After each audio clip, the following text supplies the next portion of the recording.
Welcome everybody. We're going to start in about 2 minutes, 6:10. This is sort of for the benefit of the folks who are watching this on live stream, okay, so they know what's going on. So we're just waiting for a couple more people.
Oh, really? Okay. Good evening. Good evening, all. Am I audible in the back? Right? Okay, good, good. My name is Werner Steger, and I'm a professor of history here at Dutchess Community College, and it's a privilege to welcome all of you to tonight's event. I am particularly pleased, after a 2-year hiatus, that we're back to have an in-person ceremony.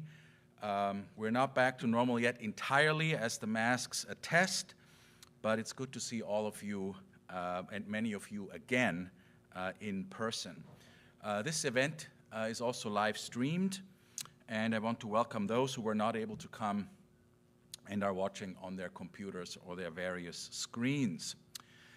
Every year in my introductory remarks, I want to say that we reached a point when anti-Semitism and xenophobia have lost momentum. And every year there's plenty of evidence to the contrary, which makes the continuing task of commemorating the Shoah urgent and relevant. Yesterday, the Anti-Defamation League issued an annual report and recorded that assaults against Jews in the state of New York were at a 43-year high. Overall, the number of anti-Semitic incidents in the state increased by 24% compared to last year. Again, the highest level in decades. Nationwide, the ADL counted 2,717 anti-Semitic incidents across the United States, including 88 physical assaults, an increase of 167% compared to last year. Jonathan Greenblatt, chief executive of the ADL, told the New York Times And I quote, "This is the largest total we have ever seen. We had Jews beaten and brutalized in broad daylight in Midtown Manhattan, in Brooklyn, in the Diamond District. What was remarkable about it was people acted with impunity.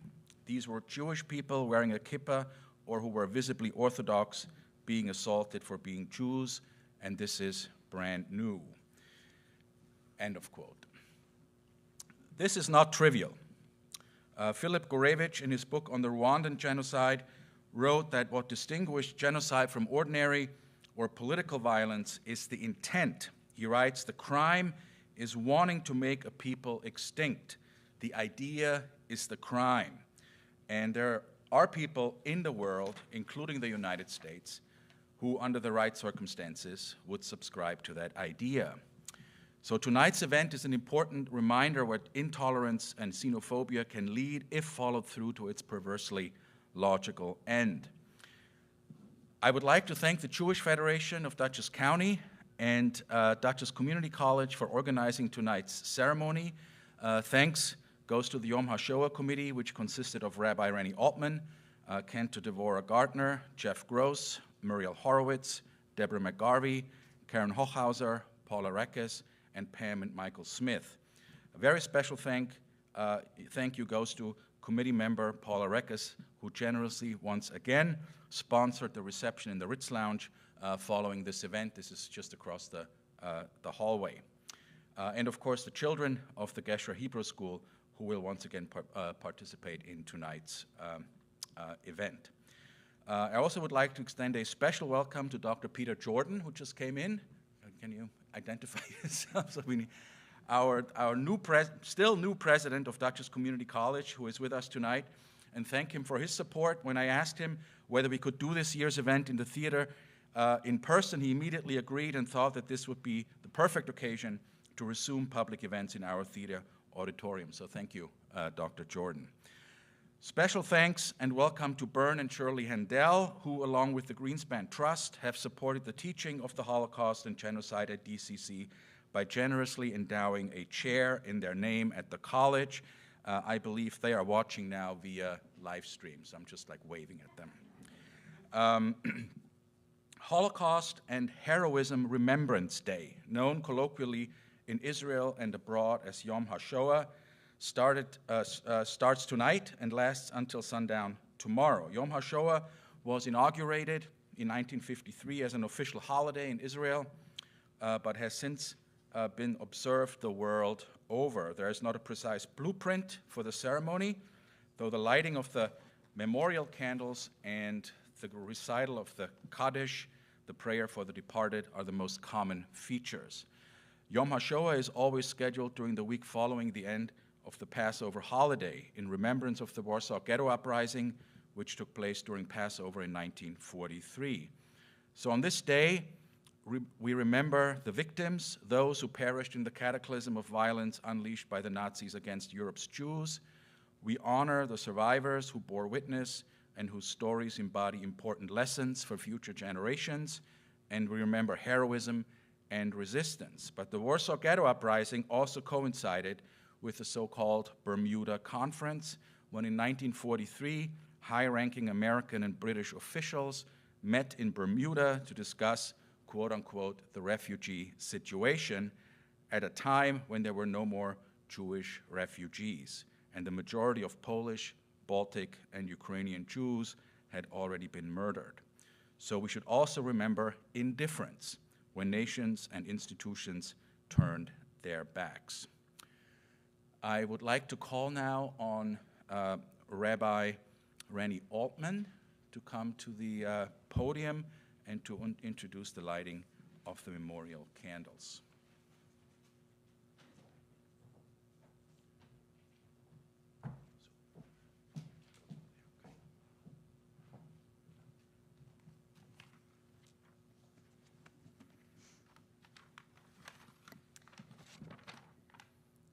These six memorial candles represent the 6 million Jews who perished in the Shoah, the Holocaust.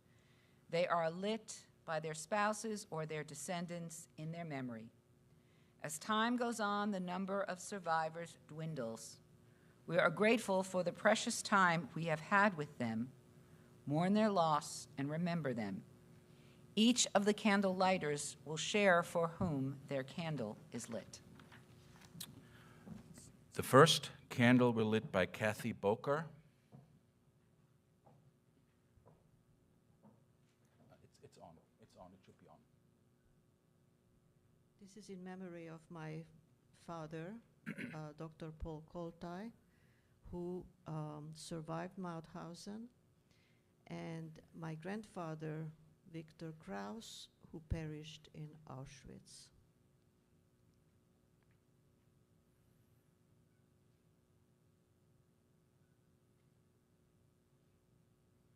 Okay.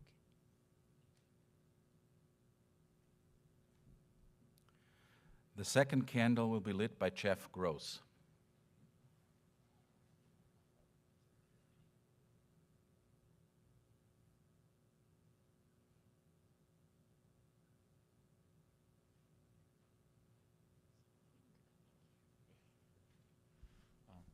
I'm lighting this candle in memory of my mother and her sisters who survived Auschwitz, in memory of my grandparents who lost their lives in Auschwitz, and also on behalf of my friend, Professor Paul Davidovitz, who lives here in Dutchess County and was a child survivor and couldn't be here tonight because of COVID concerns. The third candle will be lit by Mihai Grunfeld.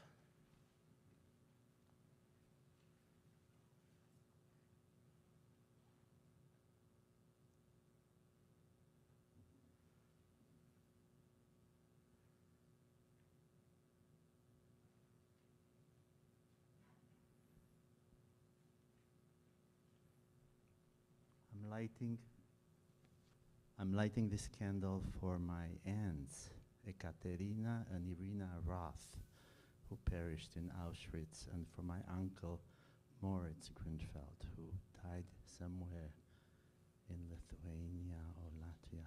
I don't know where exactly.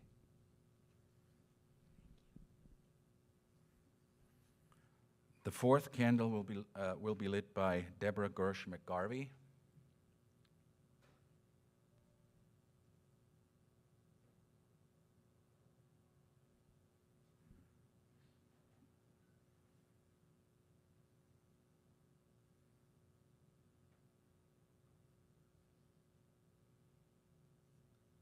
I'm lighting these candles for my mother, for my grandfather, who was a rabbi who was executed in the camp in front of his entire family, my grandmother, and my uncle Siegfried.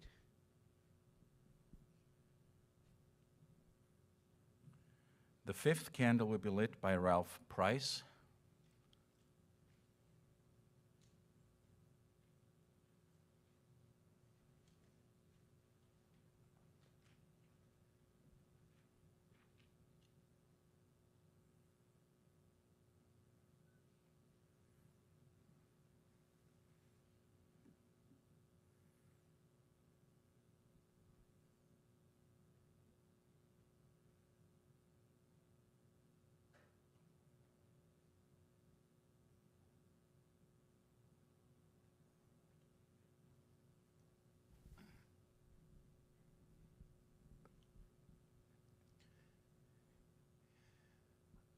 I lit this candle for my grandmother who died on the way to Theresienstadt in a cattle car. My uncle and aunt and two cousins who fled to Paris were caught by the Paris police and were sent to Auschwitz. I lighted to them also.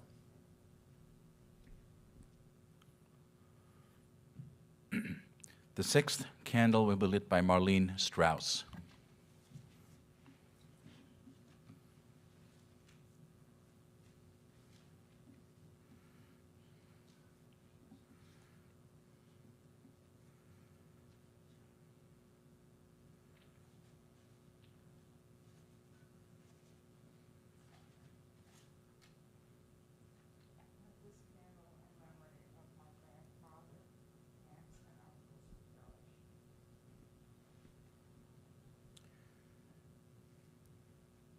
A candle in the memory of the righteous Gentiles will be lighted by Pastor Luis Perez, Rhinebeck Reformed Church.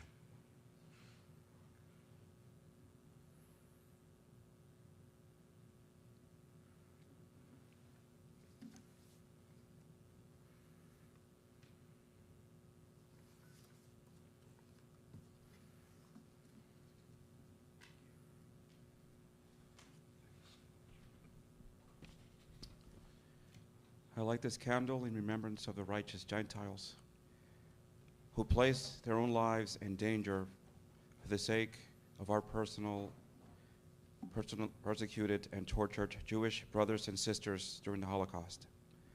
They were shining stars in the overwhelming darkness of evil. They spoke out at a time of silence. They offered sanctuary and a lease on life in the eyes of murderous storm. People of faith and conscience in every valley of the shadow of death, these men and women saved the few and the many. Where there were no human beings, they were human. We honor their memory.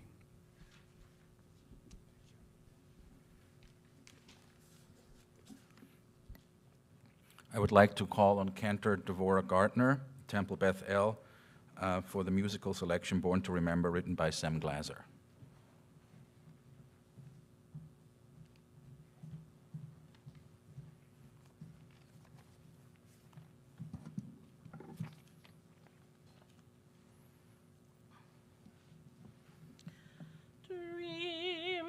What are these dreams?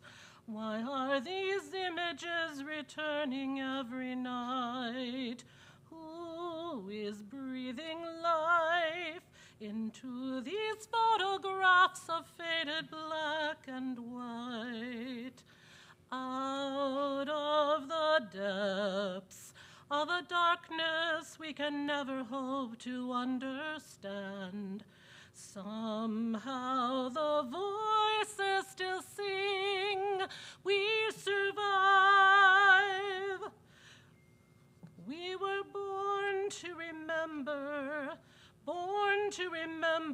our families, born to remember, 'cause all we have left are their memories.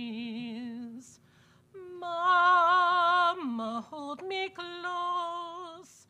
Please tell me everything my Bubby used to say. How did she go on as she watched them take her family away? Out of the depths, with a strength that we can never hope to understand. Somehow she fought for every breath to keep the flame alive. We were born to remember our families, born to remember, or no one will speak of their legacy. A lesson learned not very long ago. From generations we will never know. We tell their story to the world today, a world silent as they passed away. Born to remember how relentlessly they disassembled each community, packed all our precious ones in cattle cars, sent on a one-way trip into the stars. Dreams, we are their dreams. We are the future that these children were denied. Will we be their voice? If we remember, then they never really die.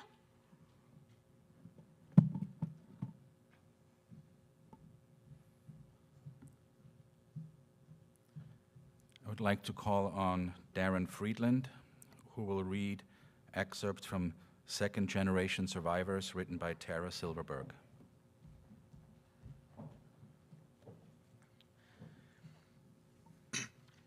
After experiencing the atrocities of the Holocaust, it is hard to believe that anyone would have the capability to live their life normally afterwards? Is there a constant search for family who may have endured? What about the yearning for the knowledge of those who perished? For the Jews who survived, many decided right away that it was their duty to continue their family's legacy. While these legacies continued the stories of survivors during the war, the children of these survivors continue to be impacted by their parents' experiences to this day. The children of the Holocaust survivors, also known as second-generation survivors, have been found to be heavily influenced by their parents' experiences of the Shoah. Straight out of war, survivors often became traumatized parents. Survivors wondered what would be safest for their children after living through the Holocaust. Was it best for them to live in a Jewish or Gentile neighborhood, to become well known in society, or hide and never be seen? Questions emerged from a common fear that the next generation might face the horrors of genocide just as their parents did. It is still uncertain how second-generation survivors will impact the third generation and the future beyond. By learning about the Holocaust, specifically how relationships were affected among survivors and their children, our eyes are opened to the idea that by teaching one another about our pasts, we not only can form stronger bonds among our family members, but also find ways of healing collectively as a Jewish people.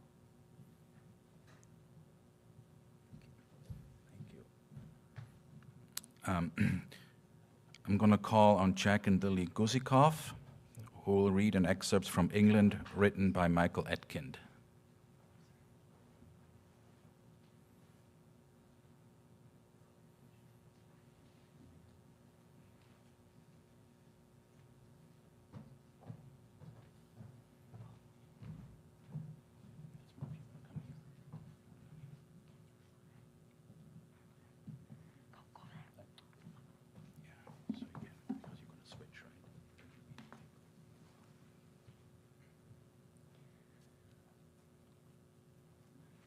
Don't let injustice raise its head and spread to terrorize the world. Don't let dictators trample on our faith and trust in justice, freedom, hope. Become a beacon and let your spirit rise. Erase the darkness from the heart of humanity. Become a beacon and help the world to see that hearted its slaves that compassion frees. Become a beacon for the world to learn that life's more precious than the percent gem. But a life in letters, a nation in chains, is a bolt in our conscience, and it's our deepest shame. Become a fighter, make the world unite, and struggle for freedom, for our human rights. Be brave, Empress. Do not hesitate. We must be freed from anger and from hate.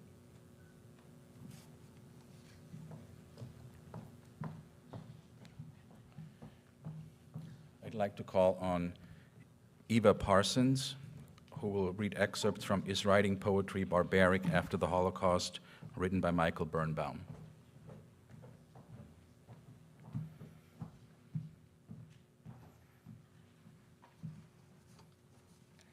Liberated 96 years ago on April 15, 1945, by the British, Bergen-Belsen was overwhelmingly a place of death. So virulent was the typhus epidemic there that 13,000 died after liberation, and the concentration camps had to be burned to the ground, but only after its corpses were bulldozed into mass graves. But Bergen-Belsen was also a place of life, born and reborn. Menachem Rosenschaft, a second-generation survivor, is a political activist, human rights advocate, and a general counsel for the World's Jewish Congress. He's also a poet by night. Rosenschaft was born in the displaced persons camp of Bergen-Belsen to parents who had survived Auschwitz. Theodor Adorno famously wrote, "To write poetry after Auschwitz is barbaric, and yet poetry has to be written. Even Nobel Prize-winning poetry by Nelly Sachs, and poetry must be written if words are used to grapple with the unique evil that was Auschwitz. The task of using language to confront the abyss must not be undertaken lightly. It requires skill, understanding, and empathy. Menachem Rosensoft writes of the second generation. True, we are the children of nocturnal twilight, the air of Auschwitz and Ponar, but ours is also the rainbow in us. The storm meets sunlight and to create new colors as we add defiant sparks to the eternal fire. Thank you.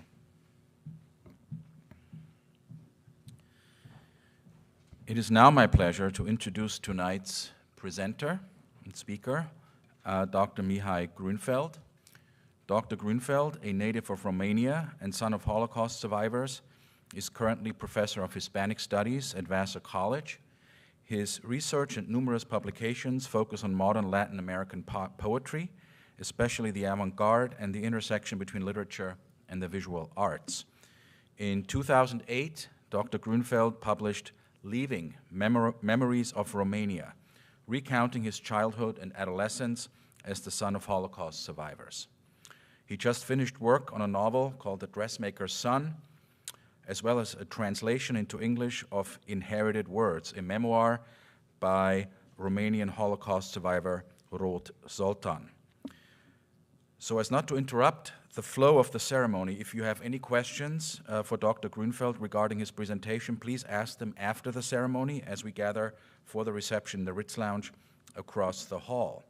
You will also be able to buy a copy of his book, which he will be happy to sign for you, which also will happen outside at the table in front of the doors. Please join me in welcoming Dr. Mihai Grunfeld.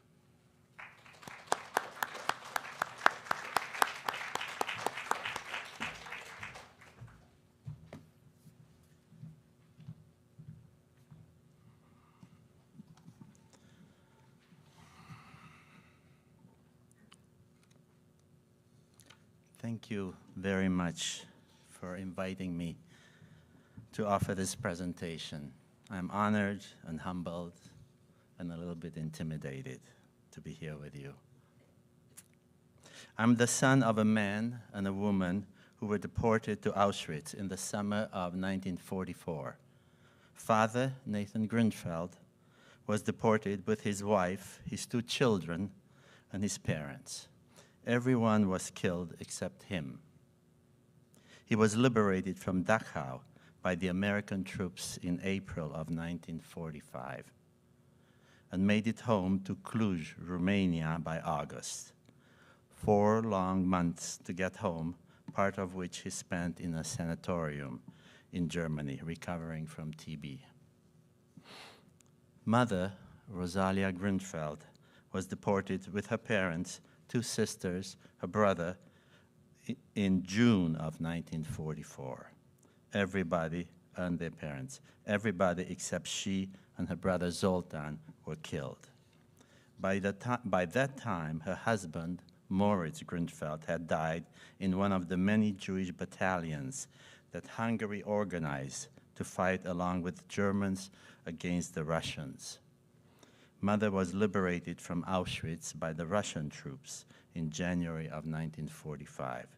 I do not know how long it took her to return home to Cluj, but I know that there weren't many transports to repatriate concentration camp prisoners. After Nathan and Rosalia returned to Cluj, they found each other, probably because Mother had been married to Father's brother. But they became a couple and started a new family.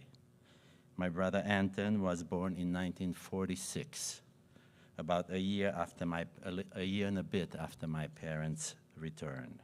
I was born 3 years later, in 1949.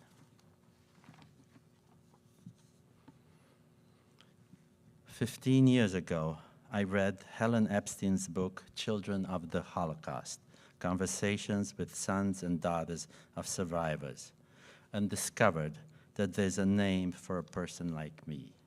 I'm a 2nd-generation Holocaust survivor, according to Epstein.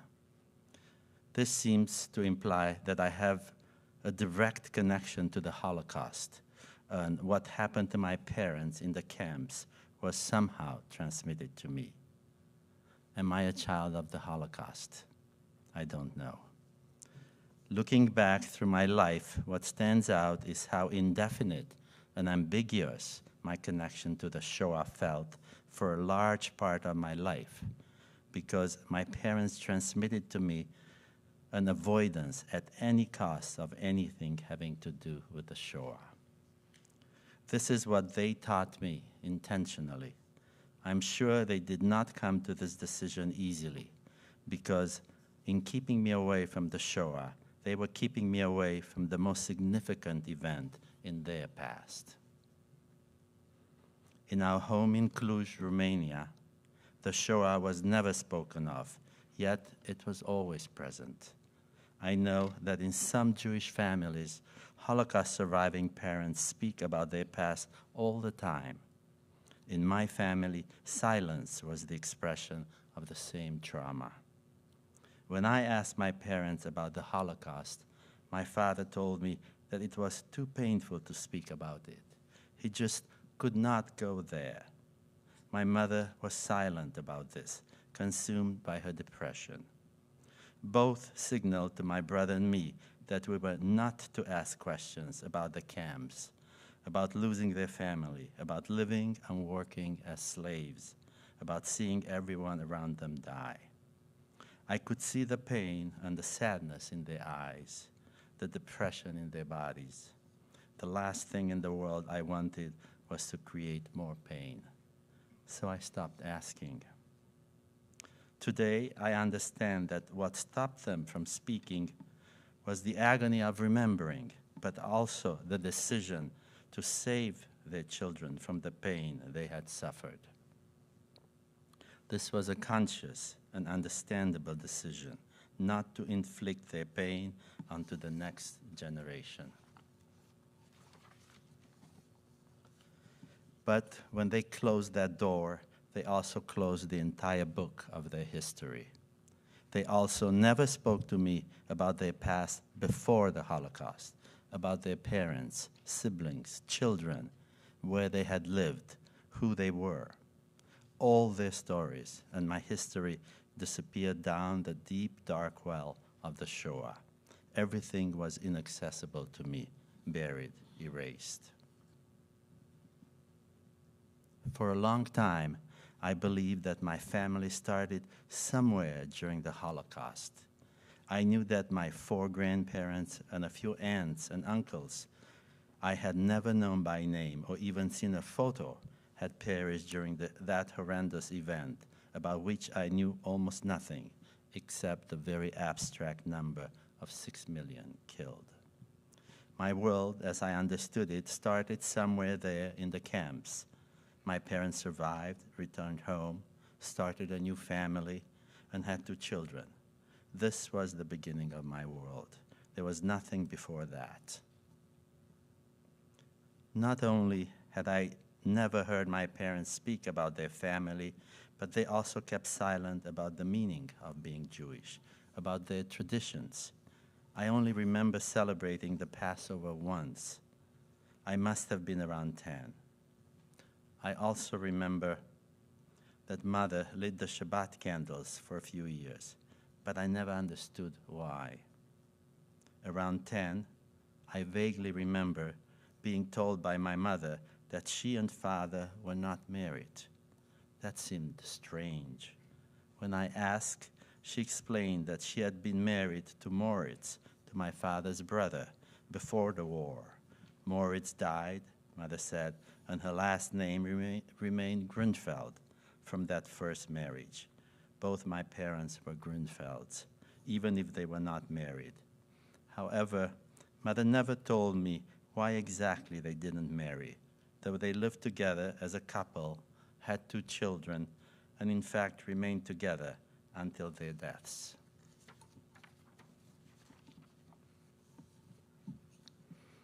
Today, I imagine that for a long time, Father must have still been waiting for the possibility of his spouse to reappear. Many people waited. In a few cases, the spouses did show up. Unfortunately, it wasn't only my parents who refused to speak about the Holocaust. Our history books at school barely touched on what happened during World War II. Romania and its socialist government had an interest in maintaining the silence. According to our books, everything that went wrong in the war had to do with the Nazis, and nothing with the anti-Semitism in Romania or Romania's involvement in the war as an ally of Germany. And no one among the people of my parents' age had any interest in speaking about the war. We, the children, understood that this was a taboo subject. You don't ask and you don't get in trouble. Again, I stopped asking.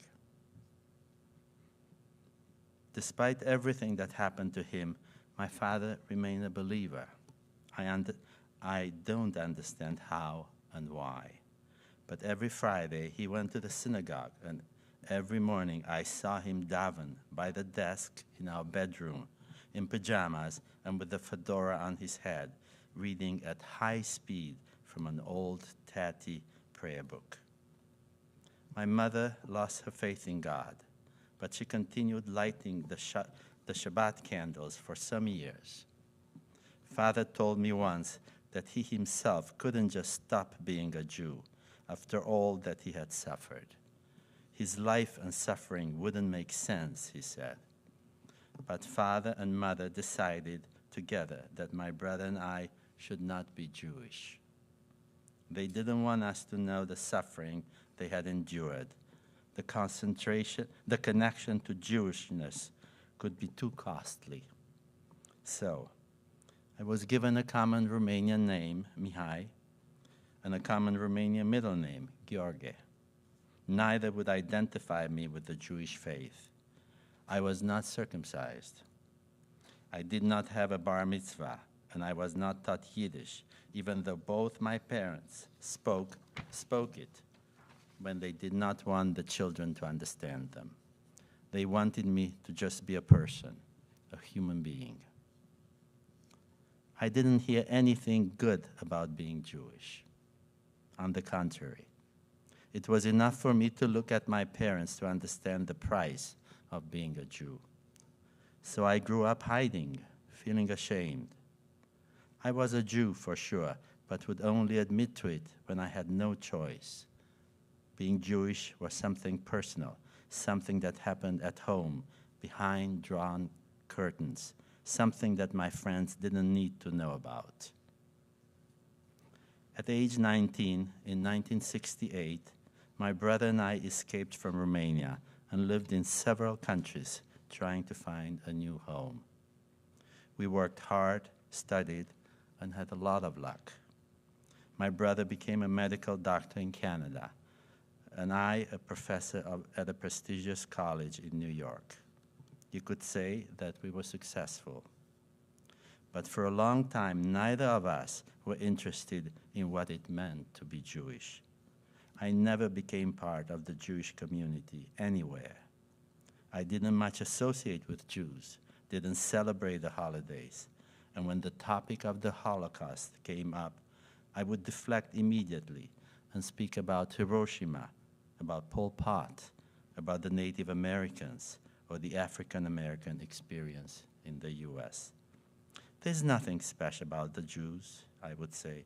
There's no need to speak about them unless we also speak about all the other Holocausts around the world.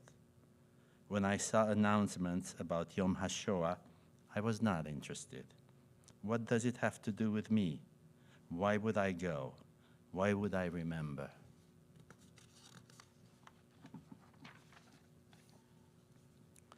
Little by little, however, living first in Canada and then in the US, I made Jewish friends, became interested in spirituality, even though I was not a believer, and dabbled in many traditions, including a little in Judaism, but from a distance.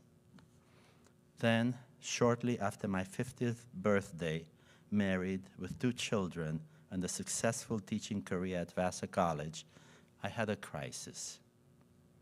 It was, I thought, at the time about getting old, about my own mortality, and about my desire to become a writer. I joined a writing group with the intention to tell about my escape from Romania, my years of living and working in different countries, and finally settling in Canada. That was my intention. But what I found myself putting to paper were the stories of my 19 years in Romania before my escape. These were the stories of growing up Jewish under a repressive communist regime, of having parents who survived the Holocaust, and stories of my escape. I entitled this book, Leaving, Memories of Romania. By the time I finished it, I realized that one of the themes that stood out was my parents' silence about the Shoah, their survival, but also their decision not to teach me about it. Their stories were not going to be mine. Why did this crisis happen at 50? Is 50 a magical number? I don't know. However, one of the reasons I opened my Pandora's box was because my two children were growing up, and I had the suspicion that I was doing to them exactly what my parents had taught me. I realized that in my relationship with my children, I was raising a wall of silence about my own past, about my parents, about Romania, and of course about the Holocaust. I was faithfully continuing the silence, which is what my parents had taught me. Once I opened my Pandora's box, I became obsessed with finding out everything I could about my parents' history, about their lives, about their lost families, about what they didn't want me to know or were unable to teach me. I could no longer ask them questions directly and insist on getting answers. I had waited too long. But I became involved with genealogy, and little by little discovered that there were two large families, my father's and mother's, with numerous relatives that I could trace back all the way to the beginning of 19th century. This felt like a miracle. My reality did not start with my parents in the Holocaust. The truth was that I did have a family. Today, 2 walls of my office are covered with what I discovered about, about the many members of my family through a genealogist I hired in Romania. I also returned to Romania several times to visit places and cemeteries where members of my family had lived and died, and to speak to anyone who might still remember my parents. At the Jewish Community Center, I found a neighbor who, before the war, lived in the same courtyard with my father's family and remembered them well. Curiously, he spoke, among others, of Iboya, a sister of my father's, who I never even knew existed. I could not find out what happened to her, though I suspect her life ended in Auschwitz. I could not find out what the names of the 2 children my father had, my half-brothers, who were also killed in Auschwitz. My family had been sent there in early June of 1944, about 1 year before the end of the war, by which time it was clear that Germany would lose. At that point, they didn't even bother to collect data of those who were immediately gassed. So there's no trace of them left. In one of my trips to Romania, I took a train that followed the deportation route of my family from Cluj to Auschwitz. I wanted to connect with that journey and feel whatever I could. I eventually visited Auschwitz twice. It is a dark place, but crying over the ground where the ashes of the cremated were thrown helped. In Germany, I rented a car and drove to Dachau to locate the camps where Father had been interned. There wasn't much left there, unfortunately, and the signs helping us find the many camps of the Dachau complex were minimal. The German government was probably not eager for us to find them easily. Nevertheless, being there and searching helped. I started reading and read everything I could about the Holocaust.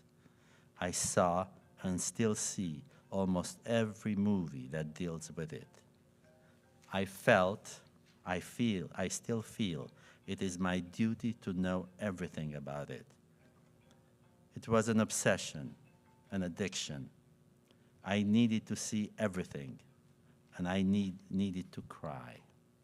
My children tell me that when this addiction started, the image of me was watching movies on the TV room alone, crying, then going up to sleep in my wife's arms, completely exhausted and spent. The effects would last till the next day and longer, but I could not stop doing this. After I read Helen Epstein's Children of the Holocaust, I knew that I had to start a second-generation Holocaust survivors group here in Poughkeepsie, which I did at Temple Bethel. We would meet every month and tell our parents' stories and how these stories lived in us. There's nothing as powerful as the energy of being surrounded by a group of children of Holocaust survivors, as we discovered how much we have in common, despite the fact that we were born in different countries under different circumstances. We saw that we were all deeply affected, traumatized by growing up with our parents, by their stories, by their silences. And in a way, not necessarily subtle, we became our parents.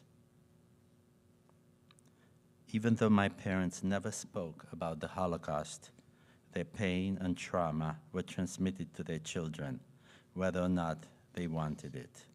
That's what epigenetics teaches us. We inherit trauma without having participated in it, without even knowing about it. Trauma is a scar that indicates frozen life, feelings that have not been worked through and which do not allow us to relate to life, to rest, to go forward. They numb us, make us overreactive, limit our capacity to suffer and to live. How can we heal this trauma? How can we liberate ourselves from the grip of our unconscious, from the unconscious grip of the Holocaust, from the power it has over us? By sitting together, our second-generation group, seeing each other share our parents and our own stories, I began to understand how healing happens. Remembering, sharing, witnessing each other as part of a traumatized community brings the past into our consciousness, liberates us from the power of our wounds. As we sit and witness each other tell our parents and our own stories, bring them back from the silence, we bring this trauma forth, burn it away, so it is not just fostering unconsciously. We speak about it, normalize it, take away its paralyzing power over us. There I discovered that I could learn to speak normally about the Holocaust, to appreciate and enjoy even more being a Jew, and recover my cultural heritage. I don't have to run from it. I can be present, like here, right now. I also had to break this wall I built around me when being with my children. I had to make sure that they would not learn from me the silence and avoidance I had learned from my own parents. My children had one whole week of school dedicated to the Holocaust, and they read Night by Elie Wiesel. But I still wondered, how can I help them connect that faraway, distant, historical narrative about an anonymous 6 million Jews to the fact that most of my immediate family was actually killed in Auschwitz? I realized that I needed to tell stories about the old country, about my past, about my parents. We needed to hang out around the dinner table and speak.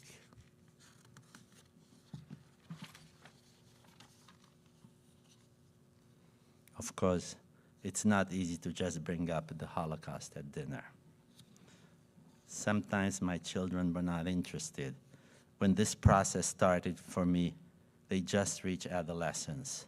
My stories could hardly compete with their own. However, I can proudly say that we spoke, that we still speak. They even agreed to travel to Romania with me and to Auschwitz too. Had it not been for the pandemic, we would have already gone there. That is something. A few months ago, while hiking with my entire family, my daughter asked me what I thought I inherited from each one of my parents. What a beautiful question. This was the first time either of my children asked me about my parents. Not long ago, she pointed to the altar I had set up with the few remaining pictures of my parents and relatives and asked me about them.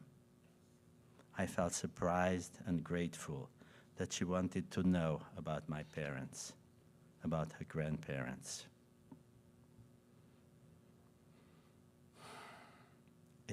It has taken me many years to be able to stand here with you. To this day, I'm 72 years old. I'm still trying to understand my parents' experience of the Shoah and make it my own. As a second-generation Holocaust survivor who has lived in Romania for 19 years, I can say that before trying to transmit to my own children the significance of the Holocaust, a most important task given the rise of anti-Semitism around us, I had to make the Shoah part of my own life, relate to it, make it my own. I had to go against what my parents tried to do and learn about my family, my culture, my history. I had to travel to Auschwitz and connect to the Shoah deeply and personally. When we do this and share our experience with the next generation, we heal. We heal our present, our future, and even our past, as the Buddhist tradition teaches us. Thank you very much.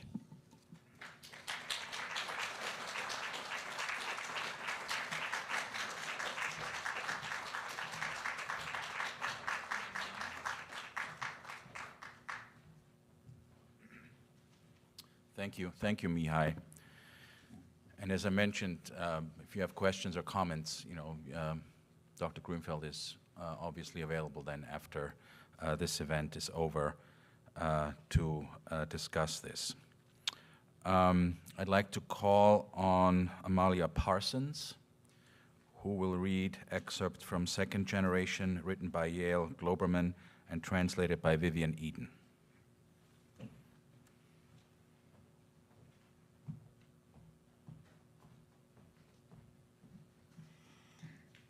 The man who almost wasn't sits down at the table. The woman who barely made it serves him plum cake. This is my home. It is good here. Safe. Mother leans on father. Father leans on shadow. At night, they tiptoe into my room in beekeeper suits, rub my temples with wax. We are a very warm family. The floor burns under our feet. We believe in walls, believe less in a roof. It has to be built every morning anew. We build. There is ammunition in the medicine cabinet and a bribe in the bank for the guard who lets us steal across the border every night. Silence is the pitch that stops up gaps, seals the floors. I hear something deep, roaring and surging. There's a sea underneath the foundation of home.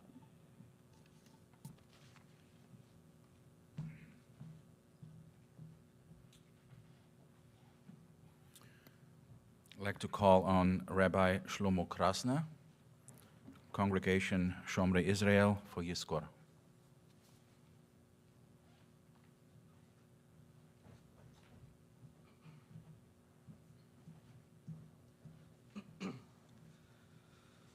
Avinu Malkeinu, El Elohei Haruchos L'chol Basar, Temenucha Nechona Al Kanfei Ashchina, V'malos Kedoshim Etorim, Kizarakim Azirim, es nishosem shel sheish meos revavos alfei Yisrael, anashim v'nashim yodim v'lados, shenergu v'shenitbechu v'shenichneku, v'shenikru chayim b'dei maflatzos hatzorim b'golos Yerupa, kulam kedoshim utahorim, behem gaonim v'tzadikim, arze halvonon v'adire haTorah, b'gan eden temenu chasam, l'chein bal rachamim, yitzor b'tzor chaim es nishmasam, Adonai hu nachalasam, Uzachar lanu akedasam, v'sama lanu l'chol Yisrael zechusam. Eretz al techasi damam, v'yihi makom l'zakasam. Bizchusam nilcheis shel yishuv lachuzasam, v'akadoshim l'zikaron tamid neged einecha tzidkasam. Yavo shalom yonuchu al mishkavosam. V'nomar amen.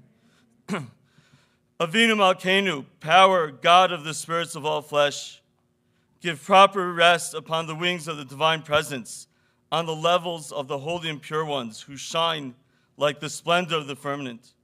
For the souls of the 6 million Jews, men and women, boys and girls that were exterminated and slaughtered and asphyxiated and buried alive by the hands of the enemy monsters in the exile of Europe. All of them were holy and pure. Among them were luminaries and righteous people, cedars of the Lebanon, giants of Torah. Let their rest be in the Garden of Eden. Hence, merciful God, bind their souls with the eternal binding of life. God is their inheritance, and remember for us their sacrifice, and let their merit stand for us and for all of Israel. Let the earth not cover their blood, and let there not be a place sufficient for their cries. In their merit, let the dispersed of Israel return to their possession, and let the holy ones be in everlasting memory, their righteousness in front of your eyes. May they come to peace and rest upon the place of repose, and let us say, Amen. Thank you.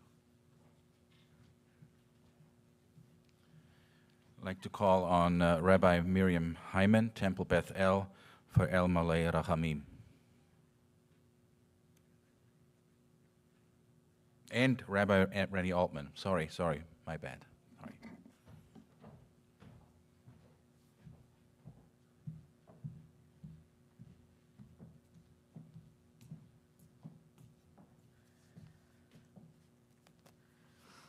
I invite you to rise if you're able to.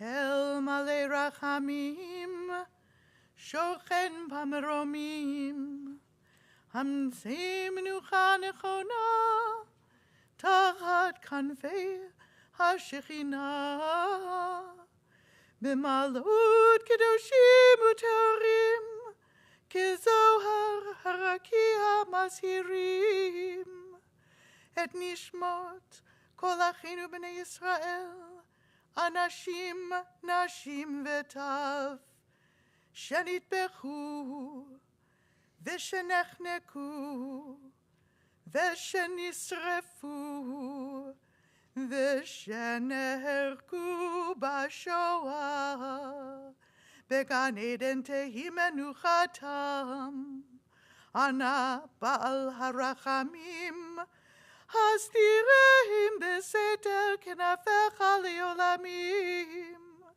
Utzror Bitzror Chaim Et Nishmotehem, Adonai Hu Nachalatam, Ve'yanuchu V'shalom Al Mishkevotehem, Ve'nomar Amen. Exalted, compassionate God, grant infinite rest in your sheltering presence among the holy and pure, to the souls of all our brethren who perished in the Shoah, men, women, and children of the house of Israel who were slaughtered, suffocated, and burned to ashes. May their memory endure and inspire deeds of charity and goodness in our lives. May their souls thus be bound up in the bond of life eternal. May they rest in peace, and to this let us say, Amen. Amen.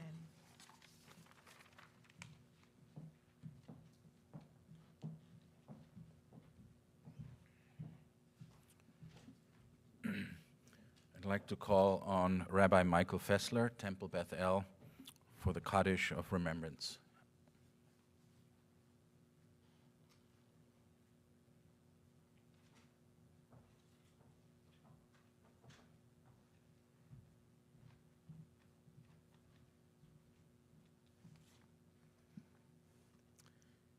יתגדל אושוויץ ויקדש שמי רבה ועלמא דברה חירותי וימליך מלכותי בחיי חון וביומי חון ובחיי דכל בית ישראל בעגלה ובזמן קריב ואמרו אמן. יהי שמי רבה מבורך לעולם עולמי עלמיה, יתברך וישתבח, ויתפאר ויתרומם, ויתנשא ויתהדר, ויתעלה ויתהלל, שמי דקודשה ברכו, לעילה מן כל ברכתה ושירתה, תושבחתה ונחמתה, דמירן בעלמא, ואמרו אמן. יהי שלמה רבה מן שמיה, וחיים עלינו ועל כל ישראל, ואמרו אמן. עושה שלום במרומיו, הוא יעשה שלום עלינו ועל כל ישראל, ואמרו אמן.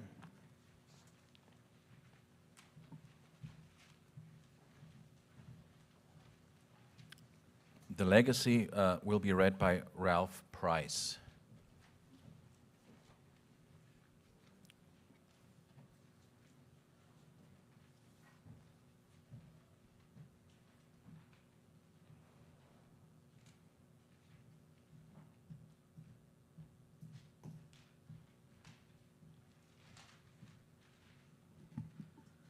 We invite the students to come up and join us.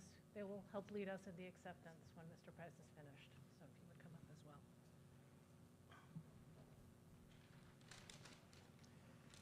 We take this oath, we take it in the shadow of flames whose tongues scar the soul of our people. We vow in the names of dead parents and children. We vow with our sadness hidden, our faith renewed. We vow we shall never let the sacred memory of our perished 6 million be scorned or erased. We take this oath, vision becomes word, to be handed down from father to son, from mother to daughter, from generation to generation. Remember what the Nazi killers and their accomplices did to our people. Remember what an indifference world did to us and to itself.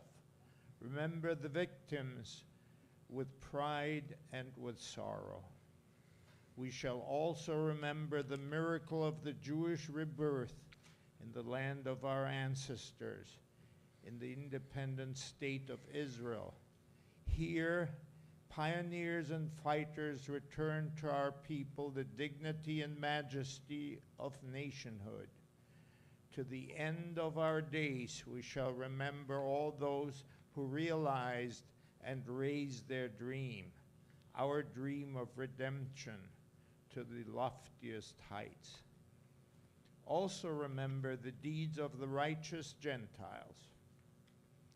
We take this oath today. Let our legacy endure as stone of the temple wall in Jerusalem, where our prayers and memories burn. They burn and will not be consumed. We invite those of you that are able to please rise and join us in the acceptance.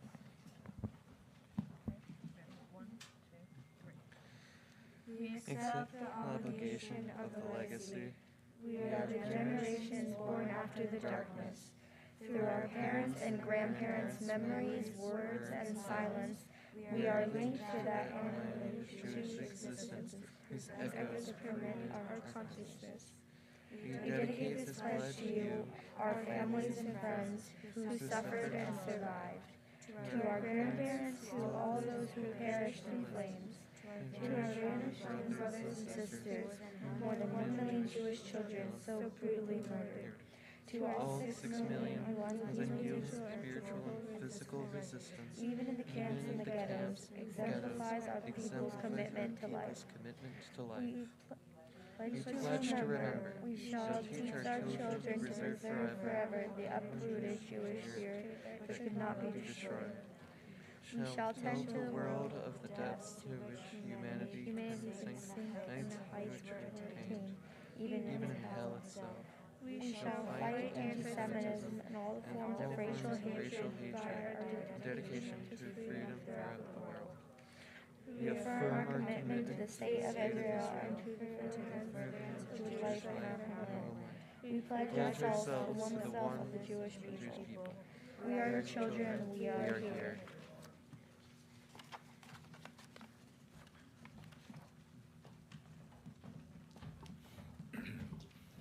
Rabbi Miriam Hyman and Cantor Devorah Gartner, Temple Beth El for Hatikva.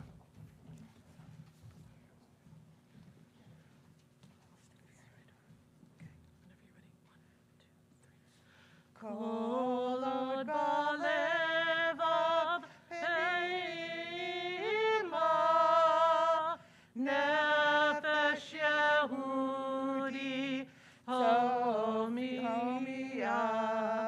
ulfate mizrach kadima, ayin letzion Sophia, Olo avda tikvatenu, ha'tikva bat shnot alpayim, li'otam chofshi be'artzenu, Eretz Zion, Yerushalayim, li'otam chofshi be'artzenu, Eretz Zion, Yerushalayim.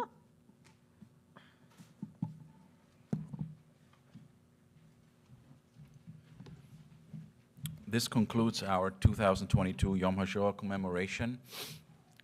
As I mentioned earlier, we have a first of all, thank you very much for coming in person also, and thank you for watching on live stream.